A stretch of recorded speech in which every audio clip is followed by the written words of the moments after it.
জন্মাষ্টমীর স্পেশাল আমাদের প্রত্যেকের বাড়ি বাড়িতে কিন্তু চাল ভাজা এবং মকা ভাজা এইগুলো হয়ে থাকে।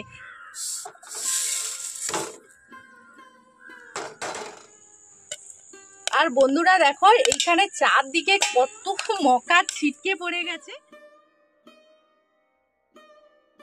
বন্ধুরা আজকে কিরণ ফ্যামিলি কুকিংয়ে তোমাদের সবাইকে স্বাগতম। আজকের আবারও নতুন ভিডিওর সঙ্গে তোমাদের সামনে হাজির হয়ে গেছি। আজকে জন্মাষ্টমীর স্পেশাল আমাদের প্রত্যেকের বাড়ি বাড়িতে কিন্তু চাল ভাজা এবং মকা ভাজা এইগুলো হয়ে থাকে। তো অনেকেই কিন্তু বাড়িতে তৈরি করে, আবার অনেকেই কিনে নিয়ে আসে, তার সঙ্গে ছোলা বাদাম বিভিন্ন রকম কিছু ভাজে।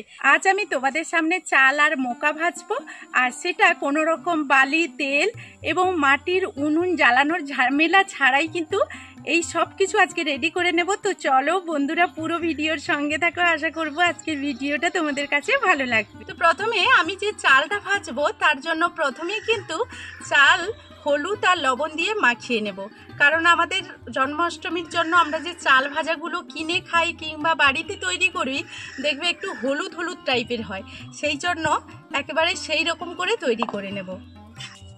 তো আমি এখানে চাল ভাজার জন্য নিয়েছি ভাতের চাল, যেটা আমরা ভাত রান্না করে খাই। আমি কোনোভাবে মুড়ির চাল আজকে নেইনি, সেই ভাতের চাল দিয়েই কিন্তু আজকে চাল ভাজাটা ভাজবো। আর নিয়ে নিচ্ছি এখানে পরিমাণ মতো লবণ, আর দিয়ে দিচ্ছি একটু পরিমাণ হলুদ, আর দিয়ে দিচ্ছি অল্প 1 চামচ মতো জল। তো এইভাবে চাল লবণ আর হলুদটাকে হাত দিয়ে মেখে নেব। আর এইভাবে যদি বন্ধুরা তোমরা চাল ভাজাটা মেখে নাও, চাল ভাজার আগে চালটাকে এইভাবে প্রস্তুত করে নাও, তাহলে কিন্তু চাল ভাজাটা খেতেও ভালো লাগবে, দেখতেও সুন্দর হবে।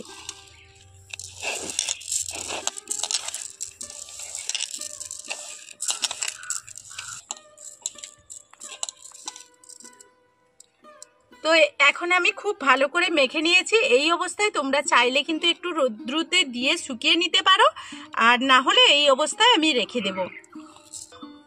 তো কিছুক্ষণ বাদে আবারও ফিরে আসছি। তো বন্ধুরা এখন আমি কিছুক্ষণ পরে চলে এসেছি। তো এইটা তোমরা এইভাবে চাইলে কিন্তু সঙ্গে সঙ্গেও তৈরি করতে পারো। আমি অন্য কাজে চলে গিয়েছিলাম, তো এখন আমি গ্যাসটা জ্বালিয়ে দিয়ে আর গ্যাসের মধ্যে দিয়ে দিয়েছি কড়াই, আর কড়াইয়ের মধ্যে এখন দিয়ে দেব চাল। তো চালগুলোকে আমি এইভাবে একটু নাড়াচাড়া করে নেব। গ্যাসটাকে আমরা মোটামুটি মিডিয়াম আঁচে রাখবো, রেখে এইটাকে নাড়াচাড়া করে নেব।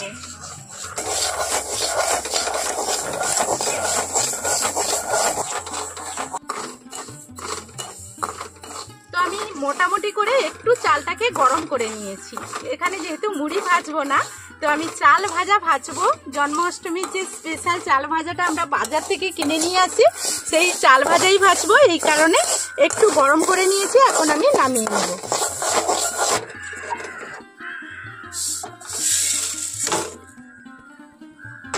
আমি কিন্তু বলেছি আজকে কোনো রকম বালি আর তেল ছাড়াই কিন্তু চাল ভাজা আর মকাগুলো ভেজে নেব। তো তার জন্যই আমি প্রথমে নিয়ে নেব এখানে লবণ,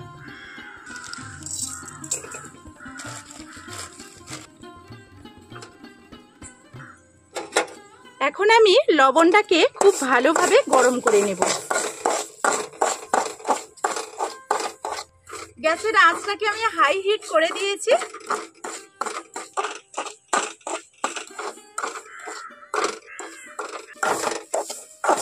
তো এখন আমি মোটামুটি ভাবে লবণটা গরম করে নিয়েছি। এখানে আমি অল্প চাল দিয়ে দিচ্ছি।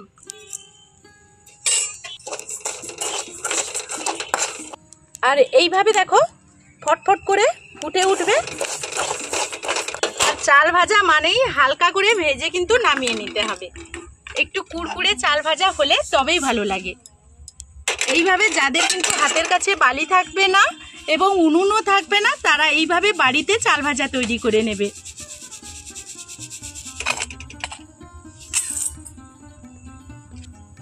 ওই লবণটা আবারও আমি এখানে দিয়ে দিচ্ছি।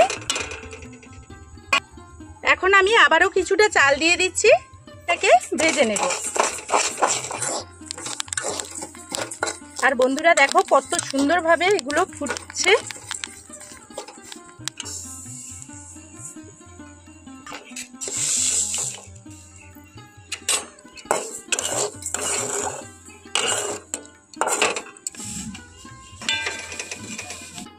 তো বন্ধুরা এখন আমি এই লবণের মধ্যে চালটা ভেজে নিয়েছি।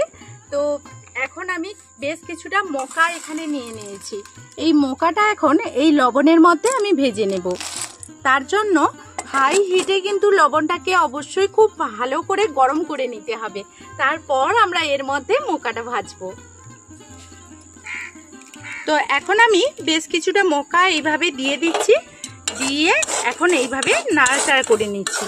আর বন্ধুরা খেয়াল রাখতে হবে, মকা যখন ফুটতে শুরু করবে তখন কিন্তু এই লবণ আমাদের মুখের উপরে ছিটকে আসতে পারে। এই কারণে মকা যখন আমরা ভাজবো যে কোনো একটা পাত্র কিন্তু এইরকম ঢাকনা সামনে থেকে দিয়ে দিতে হবে, উপর থেকে এইভাবে। এই যে দেখো এখন কিন্তু ফুটতে শুরু করেছে।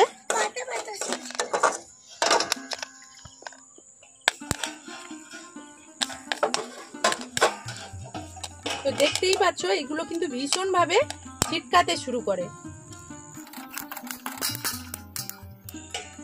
এখন আমার দেখো প্রায় সবগুলোই হয়ে গেছে, আমি এগুলোকে এইভাবে নামিয়ে নিচ্ছি। তো বন্ধুরা কোনো রকম তেল বালি না দিয়েই কিন্তু মকাগুলো কত সুন্দরভাবে ফুলে গেছে দেখো। তো এইভাবে দেখো মকাগুলো কত সুন্দরভাবে ভেজে নিয়েছি। আবারও সেই লবণটা চালিয়ে নিয়ে আমি কিন্তু আবারও কড়াইতে দিয়ে দিয়েছি। আর কড়াইতে আবারও বেশ কিছুটা মকা আমি সেই একইভাবে দিয়ে দিচ্ছি। মকাগুলো যখনই ফুটতে শুরু করবে তখনই আমরা ঢাকনা দেব।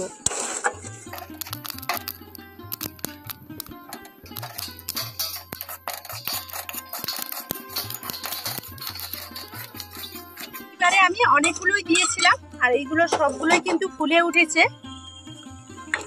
এগুলো আবারও আমি নামিয়ে নেব।